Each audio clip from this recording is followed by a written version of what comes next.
రకరకాలుగా వస్తున్నాయి. సరే ఆ పార్టీలో విషయాలు గానివ్వండి, ప్రతిపక్షాలు గానివ్వండి. మీరేమనుకుంటున్నారు దీని గురించి? ముందుగా అందరికీ గుడ్ ఈవినింగ్ అండి.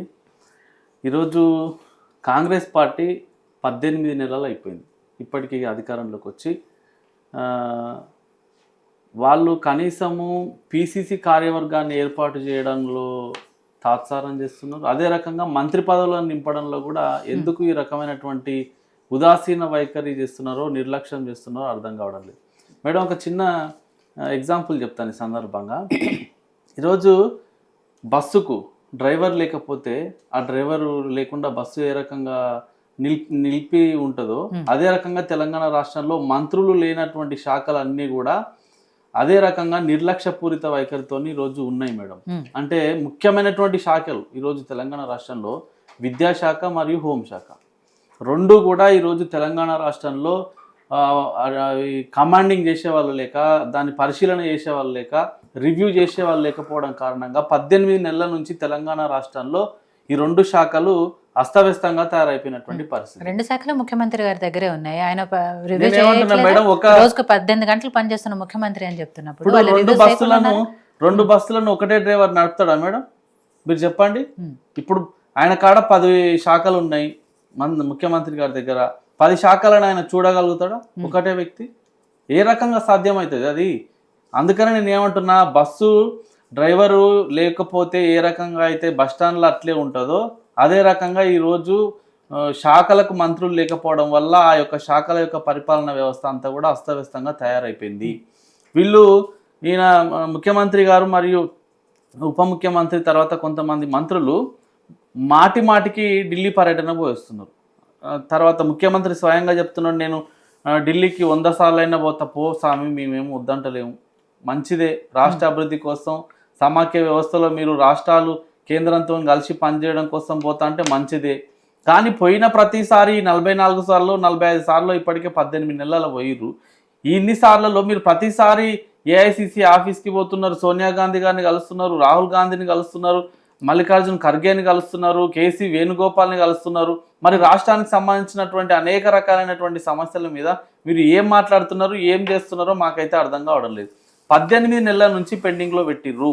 ఎందుకు? కారణం ఏంటి అంటే, ఒకవేళ మీకు బేరం కుదరలేదా? మాకు డౌట్ వస్తూ ఉంది ఈ సందర్భంగా. అంటే ఇక్కడ ఖాళీగా ఉన్నటువంటి శాఖల మీద మీరు నిర్ణయం తీసుకోవడం కోసం రాహుల్ గాంధీ గారు పెట్టినటువంటి ఏదైతే డిమాండ్లు ఉన్నాయో వాటికి మీరు తలొగ్గలేదా, చెప్పలేదా వాళ్ళకి ఏమన్నా? ఇక్కడ ఉన్నటువంటి అనేక రకాలైనటువంటి ప్రశ్నలు ఉత్పన్నమవుతున్నాయి కదా. ఇదొకటి. ఈరోజు తెలంగాణ రాష్ట్రంలో మంత్రి పదవులను నింపడంలో కాంగ్రెస్ పార్టీ ఫెయిల్ కావడమే కాకుండా జాప్యం చేయడం వల్ల ఈరోజు రాష్ట్రంలో ఉన్నటువంటి అనేక రకాలైనటువంటి శాఖలలో ఈరోజు పెండింగ్ ఫైల్స్ ఉన్నాయి. తర్వాత ఆయా శాఖల్లో అభివృద్ధి పనులన్నీ కూడా ఏమంటారు సన్నగిల్లిపోయినాయి. ఈరోజు ఆ శాఖలు ముందుకు పోయేటువంటి పరిస్థితి కూడా ఈరోజు లేదు. కాబట్టి తక్షణమే కాంగ్రెస్ పార్టీ దీని మీద దృష్టి సాధించాలి. లేకపోతే ఇప్పటికే 18 నెలలు అయిపోయింది, అభివృద్ధి ఎట్లాగూ జరగడం లేదు తెలంగాణ రాష్ట్రంలో. వీళ్ళు ఇచ్చినటువంటి గ్యారంటీలు అన్నీ కూడా అమలు కావడం లేదు. గాలికి వదిలేసిరు, 6 గ్యారంటీలు గాలికి వదిలేసిరు. తర్వాత ఏదైతే 420 హామీలు ఉన్నాయో వాటి ఊసైతే ఎక్కడ కూడా మాట్లాడడం లేదు. అభివృద్ధి మాట అటు పెడితే అసలు వీళ్ళ పార్టీ సొంత పార్టీలో ఉన్నటువంటి కుమ్ములాటల కారణంగాను, లేకపోతే సీనియర్ జూనియర్ల వివాదాల కారణంగాను, అనేక రకాలైనటువంటి కారణాల వల్ల వీళ్ళు ఈరోజు మంత్రి పదవులను నింపడంలో జాప్యం చేస్తూ ఉన్నారు. ఇది మంచి పద్ధతి కాదు. ఇది ఎక్కడ దాకా పోయిందంటే, మీరు ఇందాక గుర్తు చేశారు, గతంలో కూడా మనం ఈ టీవీ డిబేట్లో మాట్లాడుకున్నాం. మంత్రి పదవులను నింపడంలో జాప్యం కారణంగా కొన్ని జిల్లాలలో పబ్లిక్ మీటింగ్లలో బాహాబాహి కొట్లాడుకునేటువంటి పరిస్థితి దాకా వచ్చింది.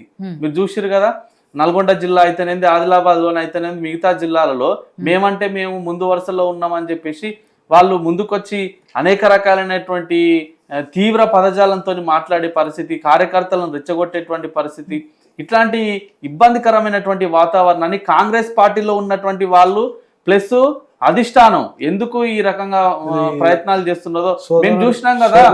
అరే ఆదిలాబాద్ లో మనం బేరం కుదరలేదు అంటే వీళ్ళ బేరం కుదరకనే బీజేపీ అధ్యక్షుడు ఆదిలాబాద్ మీ రాష్ట్ర అధ్యక్షుడిని వేయట్లేదుగా అన్న మంత్రి పదవులు మీ రాష్ట్ర అధ్యక్షుడిని వేయట్లేదు మీ బేరం కుదరక పదవులను నింపకపోవడం వల్ల మరి బీజేపీ పార్టీ అధ్యక్షుడిని వేయట్లేదు మీ వల్ల పార్టీ పార్టీ అధ్యక్షుడిని వేయలేకపోతున్నారు మీరు బీజేపీ పార్టీకి సంబంధించి ఇచ్చినా ఇవ్వకపోయినా తెలంగాణ ప్రజలకు నష్టమే సోదరుడు అన్నాడు బేరం కుదరకంటే మరి మీరు కూడా బీజేపీ అధ్యక్షుడిని బేరం కుదరకనే వేసుకోవట్లేదా 30% అమిత్ షాతోనో నడ్డా గారితోనో కాంగ్రెస్ పార్టీ అనేది చాలా ప్రజాస్వామ్యంతో కూడిన వ్యవస్థ. ఆ ఫైల్ కు మీరు ఇచ్చుకోవాల్సిందే, ఆమ్యామ్యాలు ఇచ్చుకోవాల్సిందే, కమిషన్లు ఇస్తేనే ఫైళ్లు ముందుకు పోతాయి, సంతకాలు అయితే అని మంత్రివర్గంలో ఉన్న వాళ్ళు చెప్తున్నారు కదా, ఇది బయటికి రాలేదా? కమిషన్లుంటేనే మేము పని చేస్తున్నామని చెప్పారు. రాష్ట్రంలో కావాలంటే కమిషన్ ప్రభుత్వానికి మంచి పేరు వచ్చిందండి. స్టార్టింగ్ లోనే 30% అంటే ఏ పని చెయ్యాలన్నా లేకపోతే ఏదైనా ఫైల్ ముందుకు పోవాలన్నా 30% కమిషన్ అని మీ మంత్రివర్గంలో ఉన్న వాళ్ళు చెప్తున్నారని బయటకు వచ్చింది కదా. అదే కాదు వీళ్ళు ఏంటంటే కర్ణాటకలో 40% ఇక్కడ కూడా 30% బీజేపీ గవర్నమెంట్ సోదరుడు అనుకోని ఇక్కడ రాలే. బేరం ఎందుకు ఇక్కడ రాలే, మన తెలంగాణలో పదవే రాలేదు.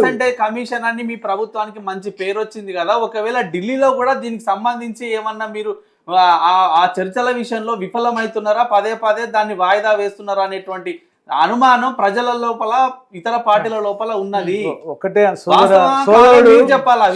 సోదరుడు అన్నట్టుగా కాంగ్రెస్ పార్టీ ఎప్పుడు కూడా ఇక్కడ ఉన్న రేవంత్ రెడ్డి గారు కానీ, మంత్రివర్గం కానీ, పిసిసి ప్రెసిడెంట్ గారు కానీ, ఏఐసిసి నాయకత్వంతో ఎప్పటికప్పుడు పరిపాలనాపరమైన ఆలోచనల కోసం ఢిల్లీ వెళ్ళటం అనేది సహజము. ఎందుకంటే నేషనల్ పార్టీలలో ఉన్నటువంటి కానీ సంవత్సరన్నర టైం ఎందుకు పడుతుంది ఒక 6 మంత్రి పదవులు ఇవ్వడానికి? ఈ 6 మంత్రి పదవుల్లో కూడా మొత్తం ఇప్పుడే ఇవ్వరు, ఒక 5 4 మళ్ళీ 1 2 పెండింగ్ లో పెడతారనే వార్త. కాంగ్రెస్ పార్టీలో మాకున్న పరిస్థితుల్లో ఎంతో మంది ఎలిజిబుల్ ఉన్నమాట వాస్తవం. వాళ్ళని కొంత సముదాయించే భాగంలోనే కొంత ఒక్కొక్కరిని మనం, ఎందుకంటే ఇలా మీరు సోదరుడు బీజేపీ పార్టీ ఉన్నాడు, బీజేపీ పార్టీ అధ్యక్షుడిని రాత్రి ప్రకటించవచ్చు కదా, ఎందుకు ప్రకటించలేదు? ఎంతో మంది పోటీ పడుతున్నారు అందులో కూడా. కాబట్టి మీరు కూడా ఏంటంటే ఎవరినో నచ్చ చెప్పుకోవాలి, చేసుకోవాలి. ఇలా పార్టీ అధ్యక్షుడినే ప్రకటించలేకపోతుంది, పార్టీ అధ్యక్షుడినే ప్రకటించలేకపోతుంది. ఇంకా మరి మనకు ఖాళీగా ఉన్న ఉద్యోగాలను నింపరు. 2 లక్షల 58,000 ఉద్యోగాలు 1 year లో 58,000 ఉద్యోగాలు 1 year లో నింపిన ఘనత కాంగ్రెస్ పార్టీది. 58,000 ఉద్యోగాలు లెక్కలతో సహా. పిసిసి కార్యవర్గం నేతగారు 58,000 ఉద్యోగాలు 58,000 ఉద్యోగాలు నింపిన ఘనత కాంగ్రెస్ పార్టీ. మీరు లెక్కలతో సహా మీరు కొట్టండి. సో కోటేశ్వరరావు గారు, కాంగ్రెస్ ప్రభుత్వం ఏదైతే మంత్రివర్గ విస్తరణ ఇన్ని రోజులైనా కూడా ఎందుకు చేపట్టట్లేదు అనే దాని మీద సరే రకరకాలవి వస్తున్నాయి. కాబట్టి ముఖ్యమంత్రి ఢిల్లీ వెళ్తున్నారు, మాట్లాడుతున్నారు, ఇక్కడికి వచ్చాక అనౌన్స్మెంట్ ఉంటుంది అనుకుంటున్నాం, కానీ ప్రతిసారి కూడా ఎప్పుడు అనౌన్స్మెంట్ ఉండట్లేదు. ఈ డేట్ ఆ డేట్